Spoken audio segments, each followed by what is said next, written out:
Hey, I'm Alex Radcliffe from Board Game Co, and this is News and Week in Review, where we're going to dive into a few news pieces, the creator spotlight of the week, the videos of the week, the games I covered this past week, all of that and more, links and timestamps down below. Also, fun fact, this week I'm at PAX Unplugged, which means if you happen to be at PAX Unplugged and you see me, feel free to say hi. Also, it means the schedule for this week may have actually shifted or pivoted depending on whether I got any PAX Unplugged videos up. In general, when I go to conventions, I always try to have a day one look at the convention center hall. Sometimes I'm able to do so, sometimes I'm not. It's very much convention by convention dependent, and not just different types of conventions like PAX versus Gen Con, it's even year by year dependent. And so if this past week I'm like, on Friday we did this, and in reality it's something else, you know why the schedule changed.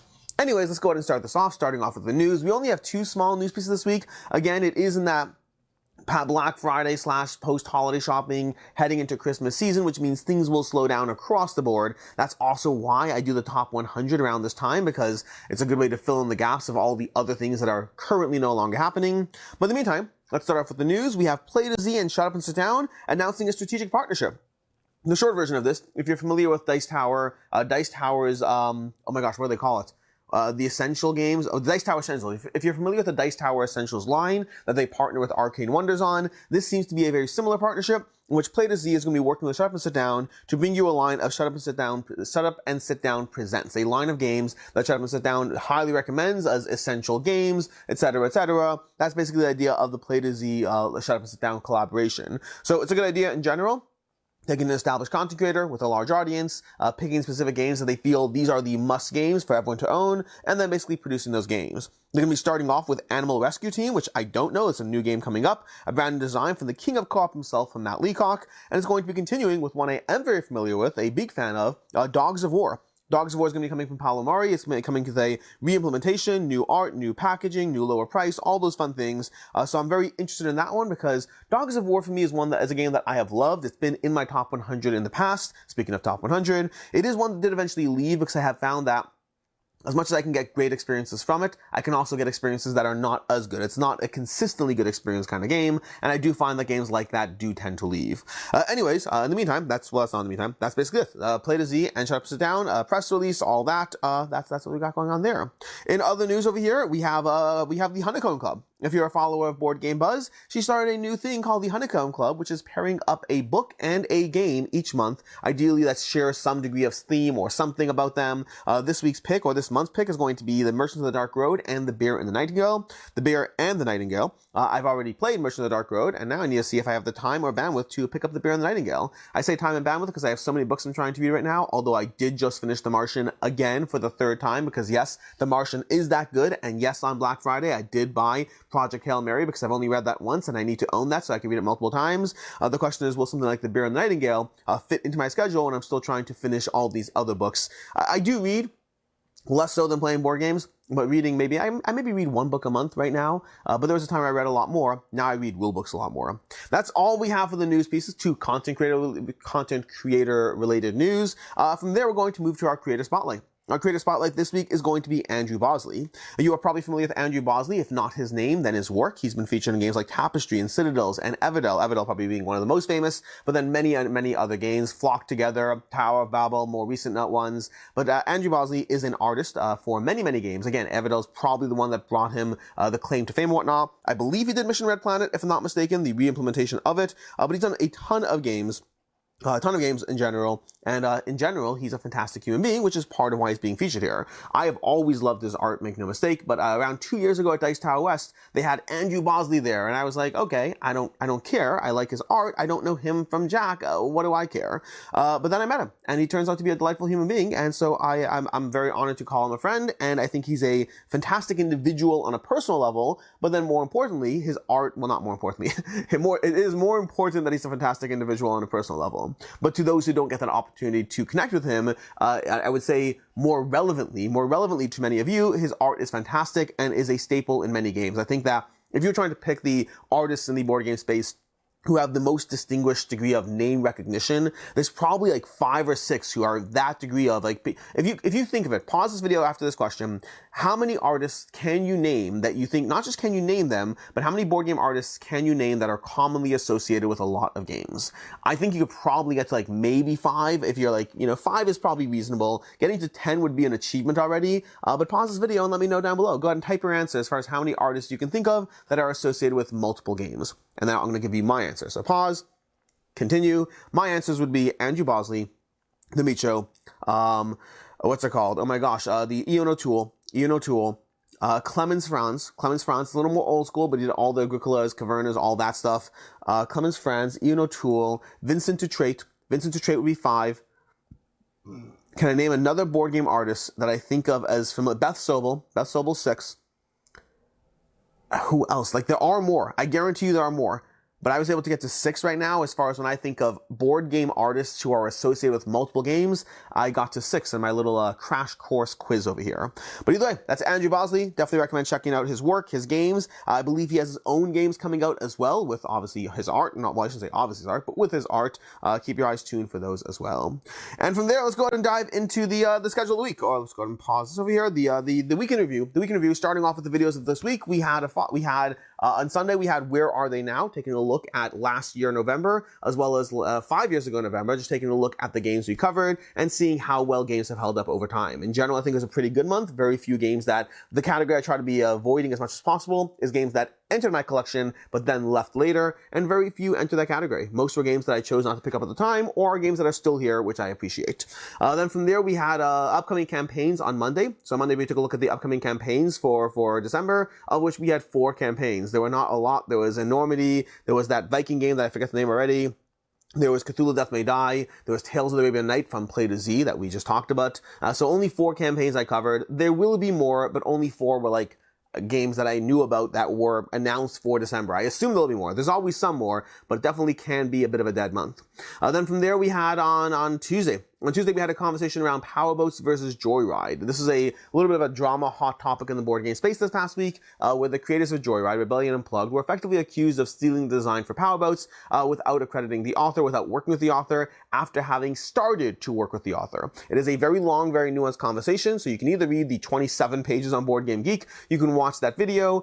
My short takeaway was that I can't speak to intent. I think very few people can. We don't know what went on behind the scenes, but regardless of the intent, I do think it is a bad look for Rebellion Unplugged. I'm certain, based on what I know about the current law, I'm certain they have not broken any laws because you cannot copyright game mechanics, but nonetheless, the nature of approaching somebody and then having a very similar game come out later is certainly not a good look, even if the intent was not in any way negative at all.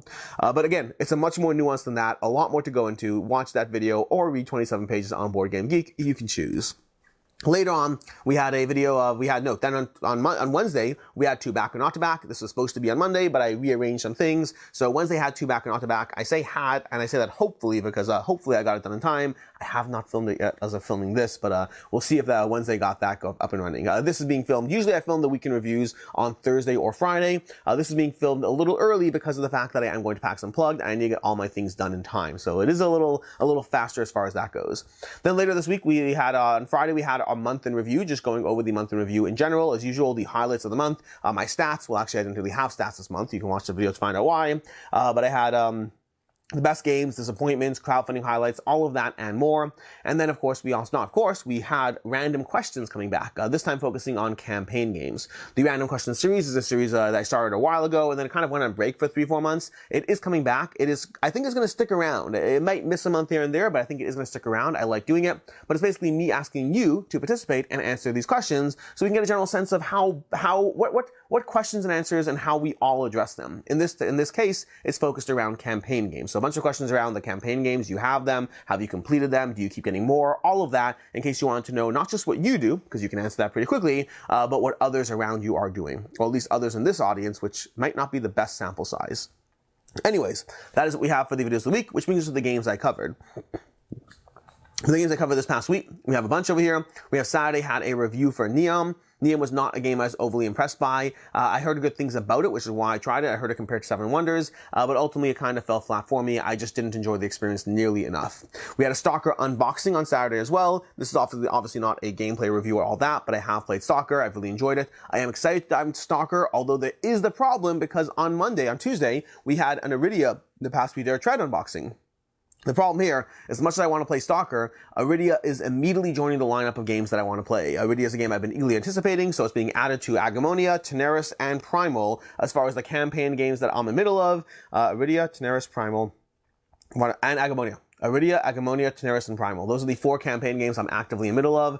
We're adding Arydia to the mix right away because I cannot wait to dive into it and play it. You can check out that unboxing. I'm clearly very excited about it. I have fond memories of it, and I cannot wait to dive back into one of my most anticipated crowdfunding games. On Tuesday we also had a Next Station. Was it Tuesday? I think it was Tuesday. We also had a review for the Next Station series, specifically Next Station Paris, Tokyo, and London. Going through all of those, talking my thoughts on the series. I've played through all of them, and I have thoughts, and you can check them out. Well, I'll tell you the thoughts. That's the point of this roundup over here. Overall, I enjoyed the series. I give them all a 4 out of 5. They are fun little puzzles as far as the flip and right genre, and constantly forced me to try to get more points out of it. So I enjoyed the game constantly pushing me to do more. Overall, I really enjoy them. You can check out that review. On Thursday we had a bunch of games covered because we did a bunch of roundup videos. I had a 5 reprints / re-implementations review. That was covering Set a Watch, the most recent one. I can't remember the name of it offhand. It's a Forsaken, I don't remember what the most recent one is, but covering Set a Watch, which in general falls in line with most of the Set a Watch series. There also are some gameplay tweaks to make the game a little shorter if you want that. But overall, I enjoy the Set a Watch universe, but I don't love it. I just like it a decent amount. We have Roborally Transformers, which is basically Roborally with Transformers theme. There are some gameplay tweaks to it, so there definitely are differences. Ultimately, I think that if you like Transformers, get Roborally Transformers. If you don't care for Transformers, get regular Roborally. They're both very much doing similar things as far as how they operate. We also have Paperback. Paperback, the 10-year anniversary edition, I covered that. There are some nice changes or updates on that, but ultimately I still have the same problems with it that I did the original Paperback. So I like it. I think it's a good game. I would rather play Paperback Adventures and or play Paperback solo, Paperback multiplayer, or even playing it turn-based on BGA. Hardback or Paperback turn-based on BGA, I think are great. Playing in real time is a little trickier because of the nature of the AP around creating and structuring a ward. We also had Finca, which I never played the original Finca, so I played this new version of Finca from Pandasaurus. I wasn't too impressed by it, unfortunately. It's a very simple and easy game to pick up, so it's definitely gateway friendly, but I think there are other gateway games I'd recommend over it. I wasn't drawn in enough to Finca personally. And then lastly, there was the Tennis Trail from Alley Cat Games. I played the original Tennis Trail. I played the new Tennis Trail. It's a great Martin Wallace game. I think I just prefer other Martin Wallace games over it. So it's good, but I prefer other Martin Wallace games that kind of do that better. For me, I would pick either Brass if I want slightly heavier, or Anno 1800 if I want slightly lighter. Tennis Trail definitely stands on its own. Like if you're a big Martin Wallace fan, there are reasons to own all of them. But I think just for me, with the nature of trying to pick the games that I like the most, Tennis Trail is a very good game that I prefer other Martin Wallace games. Then we also had Rove. We had Rove and more. We covered Rove expansions, Aqua Rove, and Rove Jr. in one video. I think Rove is a fantastic little solo game. I really enjoy it. I don't think you need to own Rove and Aqua Rove. I think they're similar enough that there's a lot of overlap. That said, they're also tiny small box games, so I do own both of them. I don't know if I need to though, but I do for right now at least. But I like Rove. I like the expansions that it adds. I like Aqua Rove as a small little twist for variety. Rove Jr. is the one that I debate whether I'll keep. I like Rove Jr. I think it's a good way to introduce people to Rove.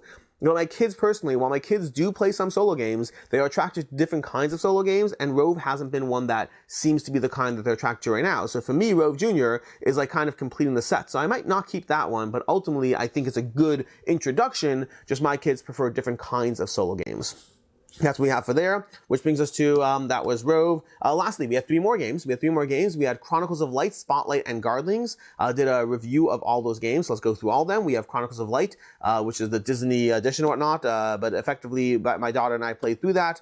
We enjoyed it, but we found it was way too simple, unfortunately. Not just a question of whether the game was too light, but I think that the decision space that the game provided, it felt too easy to accomplish the goals you're trying to accomplish. And that lack of a challenge in a game that's presenting a challenge, for me, made it not a fit. I'm sure it'll be a fit for a lot of people who are looking for that experience that is on that easier side. For me, it was charming and well done, but ultimately not a game that I feel challenged by, even after adding some difficulty adjustments that the designer specifically recommended. So for me, it's not a fit, but I'm sure it'll it'll be a fit for others.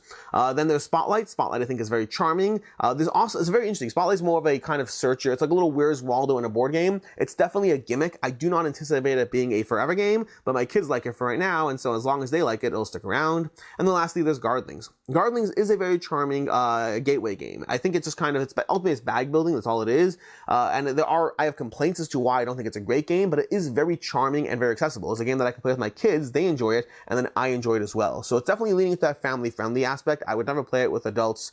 Well, that might sound too dismissive.